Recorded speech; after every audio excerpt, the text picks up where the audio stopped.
Friends అందరికీ నమస్కారం. Friends ఇప్పుడైందిన వార్త వైసీపీకి మరో షాక్ తగిలింది. వైసీపీ నేత దారుణ హత్య, తీవ్ర షాక్‌లో జగన్. వివరాలు వీడియోలో తెలుసుకుందాం. వీడియో పూర్తిగా చూడండి. అప్పుడే కంప్లీట్ ఇన్ఫర్మేషన్ అయితే అర్థమవుతుంది. అలాగే ఇంకెవరైనా మన ఛానల్ సబ్స్క్రైబ్ చేసుకోకపోతే వెంటనే సబ్స్క్రైబ్ చేసుకోండి. ప్రభుత్వం నుంచి వచ్చే ముఖ్యమైన అప్డేట్స్ అన్నీ కూడా ఎప్పటికప్పుడు మన ఛానల్ ద్వారా మీకు తెలియజేయడం జరుగుతుంది. అలాగే వీడియోని ఒక లైక్ చేశారంటే మరింత మందికి సమాచారం చేరుతుంది. ఇంకా వివరాల్లోకి అయితే వెళ్ళిపోదాము. ఆంధ్రప్రదేశ్‌లోని కర్నూలులో దారుణం జరిగింది. వైసీపీ మాజీ ఎంపీటీసీ దారుణ హత్యకైతే గురయ్యారు. ఎక్కడ జరిగింది ఏంటి వివరాలు చూస్తే కర్నూలు జిల్లా వారవకల్ మండలం మీది వేముల వద్ద అయితే ఘటన జరిగింది.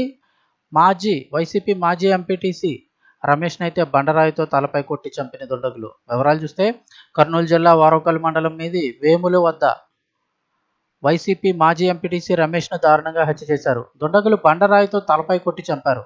కర్నూలు నుంచి బైక్పై సొంతూరు మీది వేములకు వెళ్తూ ఉండగా కాపు కాచి హత్య చేశారని చెప్తున్నారు. హత్యకు రాజకీయపరమైన కారణాలు, వ్యక్తిగత కారణాలు అనే కోణంలో అంటే రాజకీయంగా ఎలా జరిగిందా లేకపోతే వ్యక్తిగత కారణాల్లో చేశారనే కోణంలో అయితే పోలీసులు ఇప్పుడు దర్యాప్తు చేస్తున్నారు. రమేష్ హత్యా స్థలాన్ని ఎస్పీ విక్రాంత్ పాటిల్ అలాగే మాజీ ఎమ్మెల్యే కాటసాని రామ్ భూపాల్ రెడ్డి పరిశీలించారు. మీది వేములలో శాంతి భద్రతలను ఎస్పీ సమీక్షించారు. గ్రామంలో పోలీస్ బందోబస్తు ఏర్పాటు చేశారు ఎస్పీ. అలాగే వైసీపీ మాజీ ఎంపీటీసీ రమేష్ నాయుడిని చంపింది టీడీపీ నాయకులేనని ఆరోపించారు మాజీ ఎమ్మెల్యే కాటసాని. వైసీపీకి గ్రామంలో పట్టున్నందుకు సహించలేకే హత్య చేశారన్నారు ఆయన. రెడ్ బుక్ రాజ్యాంగం అంటే వైసీపీ వాళ్ళను హత్య చేయడమేనా అంటూ ప్రశ్నించారు కాటసాని. కాగా రమేష్ నాయుడు 2014లో స్థానిక సంస్థల ఎన్నికల్లో వైఎస్ఆర్ కాంగ్రెస్ పార్టీ తరపున ఎంపీటీసీ అభ్యర్థిగా బరిలోకి దిగి గెలుపొందాడు.